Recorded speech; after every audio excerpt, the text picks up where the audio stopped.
Now, in US, we have what we call race to the bottom. And I did some research on what is competitiveness by Dr. Arthur Laffer, and he said basically it's these three things. It's how much is the government going to tax you? How well does the government administer its programs? And what other costs does the government impose on business? So his advice was, if you want to attract productivity and manufacturing to your state in US, you lower taxes, you reduce regulatory burden, and you spend your government funding efficiently. So it's called the race to the bottom. Everybody's trying to give Mercedes a tax break or an incentive or a tax holiday or some sort of subsidy to put their plant in that state.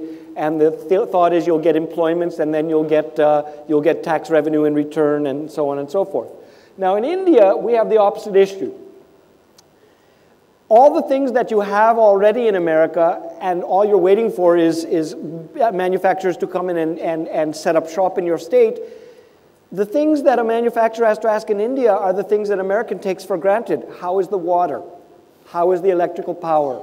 How are the roads? I was sitting in a plane next to somebody from Hindustan. To rationalize our supply chain, we could save 450 crores of rupees per year. 450 crores for having supply chain rationalized. So in India, if a state or a city wants to attract manufacturing and productivity, it's no longer give us a tax break, or it shouldn't be. It should be the infrastructure will be provided, the power will be good, the workforce will be educated. We need to have, instead of a race to the bottom of who will take less, we need to have who will provide more. Therefore, the real question we need to ask if we're talking about becoming competitive as a state is not what does it take to be competitive. We know that, I think. And it's not how do we become competitive. The most important question is who. And this is difficult in India because we have a strong democracy and everybody looks out for his own interests. But the who question is really this. Who's going to pay to improve the infrastructure? To provide water, to provide power, to provide good ports, to educate the society. So that's the way I frame this discussion. If you're going to have competitive states, the what and the how are known. The real question we need to answer is who's going to do it. Thank you. Thank you, David. Very short and sweet. I think we all know what the challenges of India are. Having said such, I think we need to find a practical solution to those challenges. It might take 50 years to find the solutions to a pan-India basis, but then by that time we would have a civil unrest in the country if we can't create enough jobs. So we need to find quick fixes rather than 10-year or 20-year vision documents there. So it's good to talk about Make in India, it's good to talk about manufacturing in India, and most of the issues we all know. I personally feel that we have to start looking into a slightly bigger, more holistic cluster-based approach where almost every state in India could have some pockets which are probably more conducive to attract manufacturing investment from within the country and outside the country. Within those clusters, the state governments and the industry, if I may say so, have to work together on 4 kinds of infrastructure. We only talk about the physical infrastructure, which is in terms of land, roads, railway heads, airlines, utilities. The 3 other infrastructures, one is being talked about sometimes, which is the regulatory or the policy infrastructure, which can be much better handled for a country like India the way we are at the state level than at the center level. The 3rd infrastructure is actually what I would call the business infrastructure, which industry has to take the lead. What it basically means is create linkages with raw materials, create linkages with markets, look into the financial institutions, logistical companies to attract them to come to that infrastructure to make it vibrant, the cluster. And the last part again, which is a combination of both the industry as well as the states, is the social infrastructure. Today, the aspirations of Indian consumers, at large, go beyond just finding a job. They need quality education for their children. They need quality healthcare access for their families and themselves. They need leisure and entertainment options. So you cannot just think of setting up a manufacturing cluster in the jungles of Niamgiri. Simply because you may get some really desperate workers who come there. You will not get the managers, you will not get the customers, you will not get even the machinery suppliers. So physical infrastructure, business infrastructure, policy infrastructure, and social infrastructure based on a cluster-based approach, clusters being chosen to maximize or optimize all of these four, could give a quick returns and quick start to the country. Thank you. Thank you. So on some parts, I definitely agree with Arvind in terms of from an infrastructure perspective, but there are some parts I also do disagree. From my perspective, I think one of the things that's most important for us to be able to succeed in the Make in India perspective is attention to detail, and I think it's the lack of that which is really hurting us. And I would like to take it from the macro level down to the micro level. Those of you maybe even just work or live around here would know that accessing, for example, this hotel from the Delhi side is easy enough. But you may try to come in from the Gurgaon side, and you would just keep going around in circles before recognizing where you will come in from. And I think that kind of exemplifies what we don't do. So if you look at the different states, I think it's something like about 25 of the states really don't have a place where you can go in from a single window perspective to figure out if you want to establish a business, what is the myriad of forms you've got to fill in. Orissa, for example, has come up with a common application form where you can go in and you know exactly what all you need to fill in to be able to go to the different agencies and get all the regulatory approvals and such. So I think attention to detail is the first one. The second is corruption. We just have to get rid of it. We cannot afford to continuing to pay off at all levels and expect that we can still compete with the world economy, but also succeed in the local economy. We really liked many of the perspectives that Rajiv Bajaj put in, wherein he said they've decided to go global. If you are going to be working on a global footprint, to be able to succeed in that area, you then have to have the costs which the others have in other countries. You shouldn't have to, for every service that you get, whether it is water at your house or electricity or other services, but also when you're going to register your business, to operate your business, to get payments from the government, you just shouldn't have to have those additional costs in there. And I guess the third part of that relates to governance. So we need governance mechanisms in there that need to be supportive of what companies are trying to achieve. One of the biggest difficulties and challenges we've had is on land acquisition. And of course, the land acquisition bill and all of that everybody is well aware of.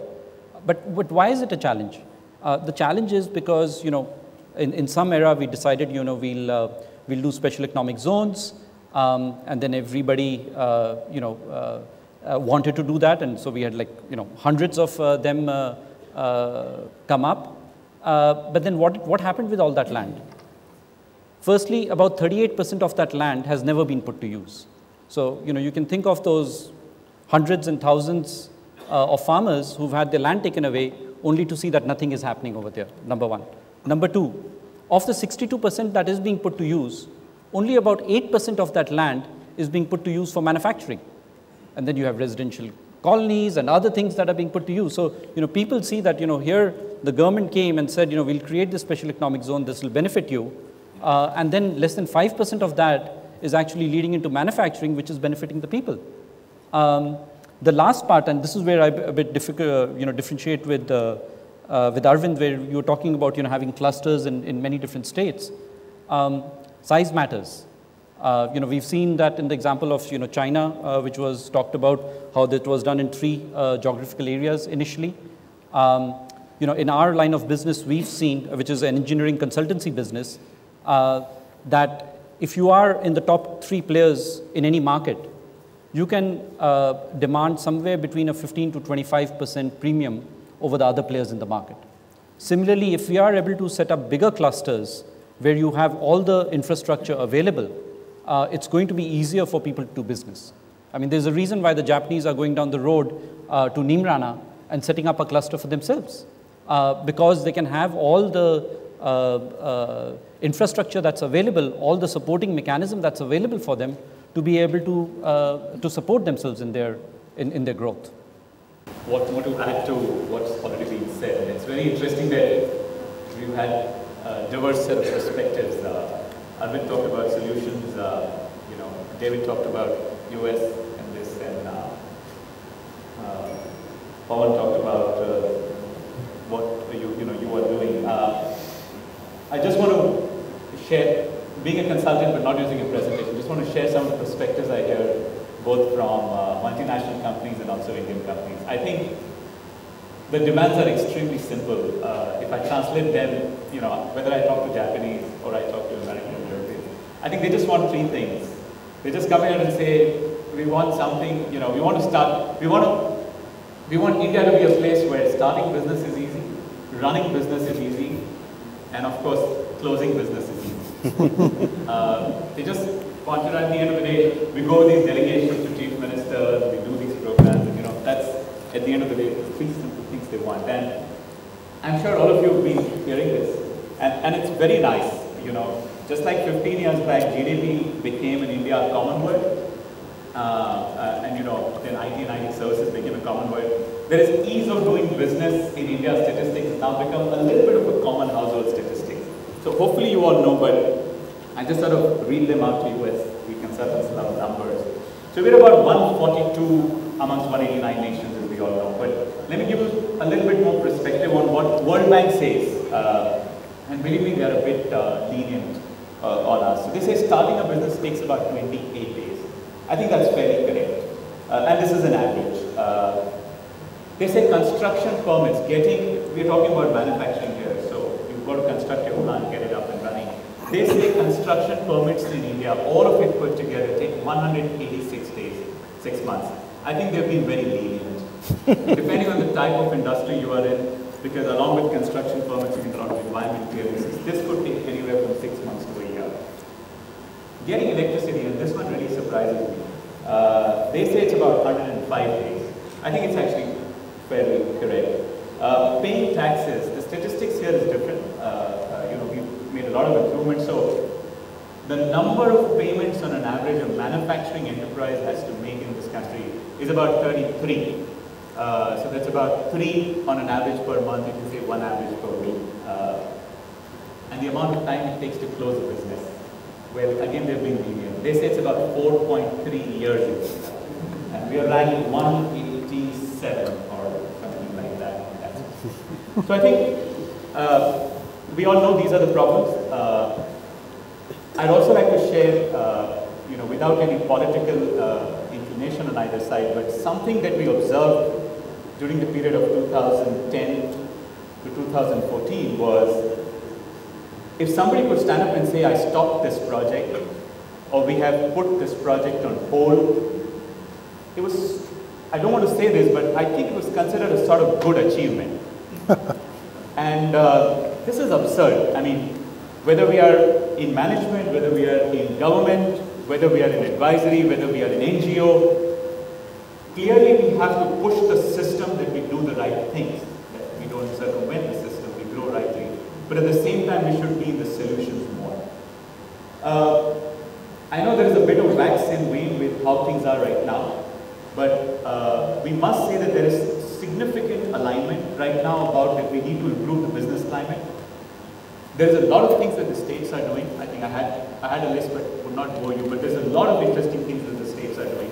Some states have actually made registration possible in 1 or 2 days. Some states have made their environment clearances possible. Stuff is happening. We are optimistic on that side. Some stuff at the national level is stuck up, as we all know. The GST was very, very, you know, a positive thing, but let's hope we get that through. Coming to the question of, you know, what states we go into, I think it's still fairly basic in India. It's not that enterprises are comparing cost competitiveness at a very fine level. They're still largely looking at where is the physical infrastructure ready? Where can I really get land if you're looking at 100 acres, 200 acres? It's as sort of simple as that. But on a more business level, it's clearly close proximity to customers. And also the cluster approach, as my colleagues just talk about. You know, the Germans like a certain cluster, the Japanese like a certain cluster, etc. And I think that is here to stay in India. Over to you, Raman. Thank you very much. First and foremost, let me start with an apology. You know, they're all engineers. No, I'm not. no, I'm not. Oh, you're not a consultant who's not an... Oh, okay. I come from the services world. I'm only a consumer of the manufactured products.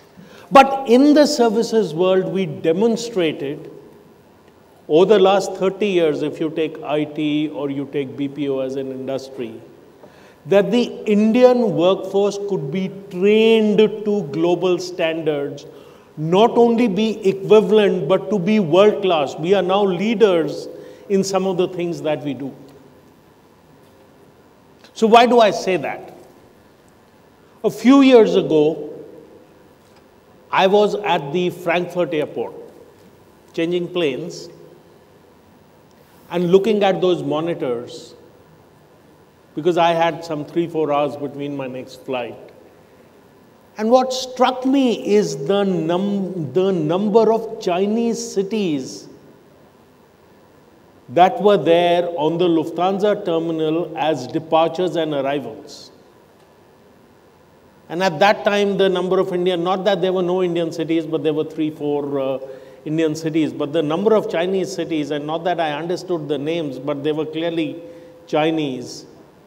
And I went around asking, am I missing something? These are direct flights from those cities in China. And then somebody educated me that Chinese come here to buy the machines on which they have become the manufacturing powerhouse of the world. And I just turned around and said, oh, so the machines are not made in China, the machines are German, and direct flights are needed because people come for training or people go for training and all those good things. Said, but if the machines are Germans, we could even put them up in India. And this guy who was educating me on this laughed and said, but can you train the workforce? And I told him, we've demonstrated that we can. Said, but there are logistical issues in India. Infrastructure issues, logistical issues. So let's keep that as one chapter. A few months ago in a hotel not very far from this hotel, I was a part of a CII conference where I was talking on services, and somebody asked me to wait because he wanted to meet me at lunch. So I sat down and there were manufacturing sessions. It was really a crib session because some of the government officials were there, where people were telling them what issues they had. These were not large companies. These were the SMEs that we just spoke about. My heart went out to those people. Their genuine desire to be able to excel, to be able to sell, to be able to make a profit, to be able to pay salaries to their staff, to be able to create more jobs was there. But we as a nation, as a state, it was a state government-led initiative, left so much of a gap. So with state to take it to, I think there is a big opportunity today if we as a country, both at a central level and at state level, get our act together to be able to create an environment where people come to manufacture. It is not about some of those big names that all our newspapers talk about. And, you know, Mint is a co-host here. We talk about Boeing is coming and IKEA is coming and all the other things. The question is whether the components that they utilize will be manufactured in India by the Indian SME, and whether we can create that, whether there is a chain, the entire product chain, whether that will get created there, whether we have the wherewithal to create that environment, whether we will need a separate production line, like some of our car manufacturers have to say, that is an export production line, because we don't make a mistake in what we do. This is for the Indian market, sab chalta hai. Whether we can make that one element to say, whether domestic or international, we will come up with a quality product that is world-class. I think the opportunity is there. I think I see green shoots of what the potential can be. It would be a shame if our kids sat in a conference 20 years later and said, we let that opportunity pass, like we've let a lot of opportunities pass in the past. All of us have a role to play, our government has a role to play, and I really wish we live up to the promise of what can be. Thank you. I think we have been following this. There's a general consensus on what exactly we are looking for. Like David talked about the onus, who's going to take this initiative. I think we're all very clear as to what has to be done. But I'd like to know what Arvind began right at the beginning on the jobs front. I think it's a very serious issue and needs to be addressed in a very kind of, I think you're already 10 years behind addressing the issue, as you rightly said. But my question to all of you is that, one of the objectives is to identify the spots in India. I won't put you on the spot to look for each state, but I'm curious because you've all listed the criteria that you need to create this kind of a cluster, a skilled workforce, infrastructure facility, good governance, as you mentioned. So there is no such perfect place anywhere in India. I mean, we are very clear on that. So you have little things. If you look at the DIPP report, which just came out on ease of doing business, they do mention these good examples that are of reform initiatives states have taken on their own. Like Maharashtra, for example, has the High Court has gone completely digital. So now they fill up vacancies because they figure it out that there is a gap in a judge, there's no judge in a district court, so they know it online, they figure it out, they make an appointment. So Maharashtra in its justice system is moving in one direction, which is a reform initiative. So now the thing is like, taking up from where he said, this SME point, which I think one of you mentioned. So do you really think that wait for this ideal time to come, it may come, may not come, but in the meantime, so question, I mean, to you, Arvind, like, where would you go and set up a business which, or advise somebody to set up a business where you can deliver on some of these, primarily on jobs, because you also know we don't have a skilled workforce. So I think, taking a cue from what Raman said, in the last 1 year, one thing which disturbs me is it's very sexy to talk in billions and tens of billions. It's very sexy to say that, look, we are in France and these 3 top French companies are coming to India. We go to Germany and we talk about the Siemens and others, they're coming to India, which is all good. It's needed. Nothing against that. There are some very unsexy sectors which nobody talks about, which have probably the largest potential to manufacture in India for India and for the rest of the world. Textiles and apparel is one of the sectors my company consults for extensively. Nobody talks about the fact it is still the largest manufacturing employer by far in the whole country. The largest. Yes. Now, one of the reasons why it has evolved despite the government, despite having a ministry of textiles, they are my clients, I should be very careful. But despite having the government, because they kept it restrained in small scale reservation and this reservation and that for forever. Despite all of that, there are very strong, if I may still say, cluster-based approaches. There are clusters in Tirupur, there are clusters in Panipat, there are clusters in parts of Gujarat. Linkages with raw material is very important. So why not look into some new sectors where raw material advantage itself completes a value chain, because we need to include even the agriculture sector somehow into the job creation value chain. Let me give 1 or 2 examples without taking too much of time. Leather to me offers at this time one of the most exciting opportunities. Exciting. India has got the largest population of livestock in the world. And we don't eat them in any case now, as various states say that. But at some point in time, that livestock has an economic value as far as raw hides are concerned. It's a polluting industry. We need to start by saying, how do we get best practices into the tanning sector itself? That's manufacturing. It's chemicals.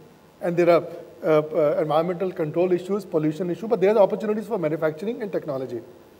It is labor intensive because it employs the same people on the names of which and the caste of which political parties go to vote every single election. They talk about them. Now, this is where I think the small, medium, micro enterprises with some large enterprises. That's one example, food processing. Okay. We have a ministry. I don't know, they're a client, sorry. But there is an incredible opportunity to complete the linkage of the farm produce to a value-added product where the production is done. We reduce migration. We create more value for the farmers beyond the MSP. Consumers are willing to pay a bit more for consumers, for convenience. Now, those are 2, 3 unsexy sectors which, unfortunately, even a PM doesn't talk about.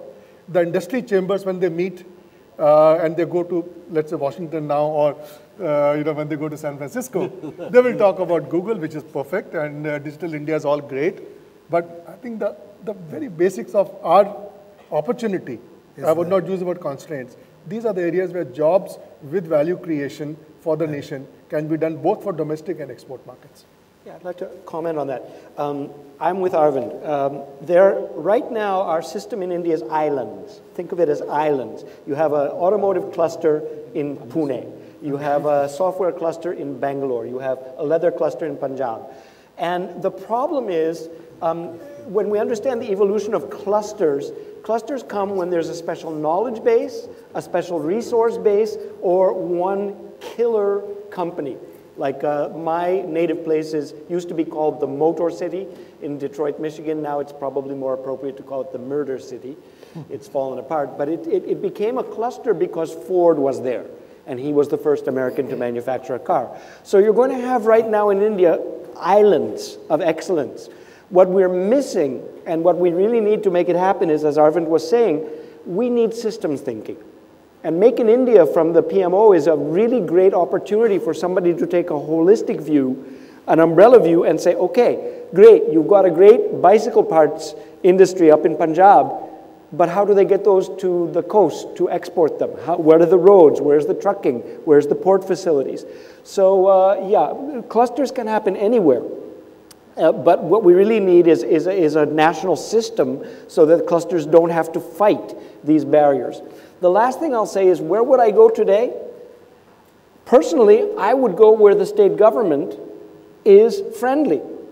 Now, do we have anybody here from Bengal? We had Rao here earlier. Okay, Bengal has a terrible reputation. I don't know if it's justified or not. I haven't spent much time in West Bengal. But it has a terrible reputation for friendliness to business. It has a terrible reputation in a lot of areas. Again, I'm not here to judge and I'm not here to say true or false. But you contrast that with Gujarat under Modi, with Maharashtra under Fadnavis, and you say these people are doing what they can to make it easier for people to come in and locate their businesses. So again, in the US it's race to the bottom. Here, let's make it race to the top. Let's compete with each other to make it better for business. Just again, slightly contrarian on that. So, while West Bengal does have a pretty bad reputation, there are businesses that are succeeding in West Bengal too. So, and going back and maybe agreeing to Arvind on one of these parts, is that, there are places all over India where you can actually manufacture and you can succeed. And you can do the Make in India. And there could be raw material advantages, there could be skill advantages, there could be infrastructure advantages in terms of how you're going to take the goods out. Whether how much of your produce is going outside the country versus what you're utilizing over here. But one of the main things, and so I think, again, you can manufacture all over India, but for us to overall be able to succeed, you have to have those linkages. And this is where on the infrastructure side, wherein we have done so much investment, but we've still not been able to get the fruits out of it. And the reason for that is, again, sorry, but coming back to lack of attention to detail, if you're going to build a road, is that road designed properly? Or after you submitted the design and once you start constructing it, the villages come out and they say, I don't have access. Or I think I was reading somewhere, there's a road somewhere in Andhra Pradesh where they've actually created a village of widows because 40% of the people have died.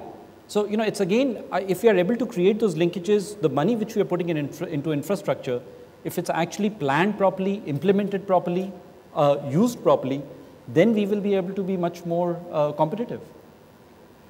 Okay, Yeah, so I want to, probably lay out one or two more interesting points. First one is an optimistic one. Again, I see a few of my current and ex-colleagues here. We do a lot of consulting in the automotive space, but a lot of people here are outside the automotive industry. I just want to make a few things about the success of this industry in this country and some of the statistics which will really inspire you. Automotive today accounts for about 40% of our manufacturing GDP. Now, since manufacturing is just about 14–15%, so automotive is, you can do the maths, about 6–7% of our country's GDP in one sense. Automotive includes the entire value chain. But what's very interesting to know is a company like Hyundai exports about 30% of their production from India to both sides, to East and the West. A company like Nissan exports about 70% of its production from India to developed markets. A company like Ford, a company like Volkswagen, though they are much smaller in numbers, but they export about 50% of their production. They export cars, and as Raman was saying, you're right, probably they've taken extra steps, and hopefully that quality culture is coming out. But this is one of the most sophisticated manufactured products. It's made in India, exported from India. The auto components industry is also sort of following through. But at the same time, a lot of the things are imported while they are making these cars in India. So as again Raman was mentioning, we need to bring now the smaller, the entire ecosystem of these special materials, these tier 2, tier 3s in our country, and we need to attract. And I think automotive has done a good job, they're able to attract. If we take the other example of what Arvind was saying, the textile company, the textile apparel manufacturers is full of MSMEs. Over there, we've got to take that other step. We've got to think about how do we create those branding successes, how do we create those design successes from India. We already have the MSMEs in India. Probably doesn't need that much technology, but how do we create that? So in some industries, we've got to attract the smaller technological players to bring them to India. And in some industries, we've got to create these either huge supply chain models or these huge branding successes to try and make successes on both sides. So, I mean, why get left out if everyone's speaking? So, not a contrarian, but maybe a controversial view, let me share that with you. Chip design. All our phones contain a chip. And it's one of the largest markets that is booming globally. In terms of design of the chip, India and some Indian companies or captives of some of the larger companies that are operating out of India with Indian workforce are among the top notch. And I play in the startup ecosystem as a founder member of the Indian Angel Network. We have some great companies that are doing great work, but when they talk of setting up manufacturing, and I'm a party to some of those discussions, they talk of going to Singapore, not in India. And well, yes, for that company, it may be the right thing to do, but as an industry, as a country, for us to sit and chat with these people to understand what are the issues so that in a 3-year time frame, 5-year time frame, we can overcome those issues. It is essential. The government has to sit like on the round tables that each one of you are sitting as an equal with the industry and figure out what the issues are. You cannot talk down to the industry. It cannot be a state secret. Every time you have to come out with a policy, it has to be a discussion-based aspect to say what you need in the policy. I mean, take our present Companies Act. I mean, the restrictions it places, bureaucrats decide what a company can or cannot do. The Act decides how I can have a meeting. You know, it restricts my having international board directors because they have to be physically here for a meeting. In any other country, they could do it through video conference, through phone calls, etc. And if they do not attend X number of meetings, they automatically become disqualified to be directors. Are we trying to promote things, or are we trying to say, let me make it more difficult for you to do business? So we have to create an environment where we talk as equals, and I think that is very critical. Thank you. Point taken. We have about 6 minutes left, and quick questions, avoid comments, you can get their responses. I don't see hands. I'm Professor Charulata. I'm into research of competitiveness of Indian traditional skill set. Whenever we do talk about the competitiveness, enhancing competitiveness of India, we always talk about copying things, maybe having second Hong Kong or copying Western theories. Can we have any indigenous approach to convert the traditional skill set, entrepreneurial capabilities into the maybe industry competencies? Can we go beyond Make in India, and can we have campaigns like Make for India, Make by India, so that the Indian entrepreneurship can be the world leader, world player? Can we have anything, any approach like that? Arvind, would you like to? Sure. Okay. Charu, right? Your name is Charu, yeah. Nice question, Charu. I think we have traditionally not created, we means India as a country, may not have created products or significant number of new products across sectors which are now world products or products in India. So we may not have created new products in that much number, but our country, whether the Indian subsidiaries of multinationals or Indian companies, they've actually solved a lot of problems. So they've been able to innovate on processes quite well. They have been able to create value through process innovation quite well. It is happening in healthcare. It has clearly happened in IT. I think all of us know that. I mean, IT is the reason that all of us enjoy the credibility and recognition of the global world. We are doing it in engineering to a certain extent. We are doing it in healthcare. The models to provide low-cost healthcare is unique in India.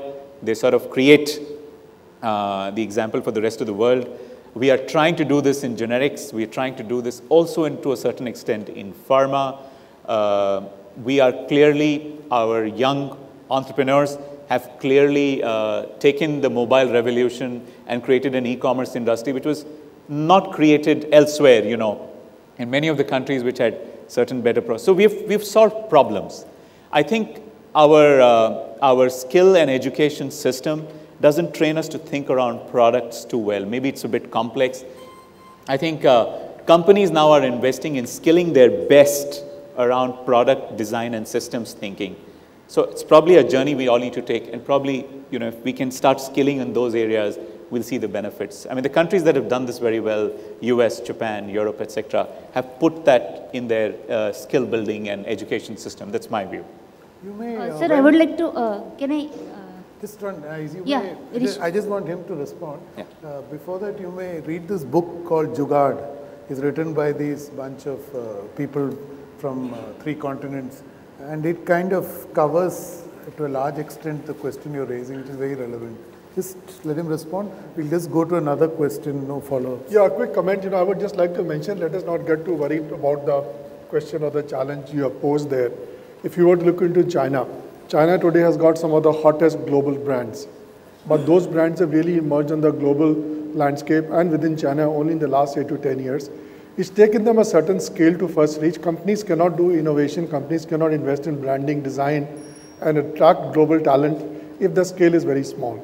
I think many Indian companies in traditional sectors, if you're talking about, are reaching that scale, but it might take them another 5 to 10 years' time. I would be very confident that India will have multiple global brands emerging out of India within 10 years or less. It's just a question of some patience about scale. Sir, just a small thing I just wanted to, what makes me restless is why a son of weaver is not being absorbed in a textile industry. Why a son of blacksmith is not being absorbed in metallurgy or a manufacturing. We have a traditional skill set, we have competencies. Only thing is that we are not converting it in a modern set of economy or market or business, we can say. So it's not that we are lacking in competencies, but the transformation in medium term to a modern is not happening. Yeah. I think there is enough being done by the government of India, again in this case on skilling side, private companies also doing it. I think those challenges are being addressed, and there is enough successful examples to show of this, although a lot more has to be done. I have one. I'm actually going to ask a question that's probably going to be addressed later on after lunch in the Shared Value Initiative, but I'd ask it anyways because it hasn't come up extensively.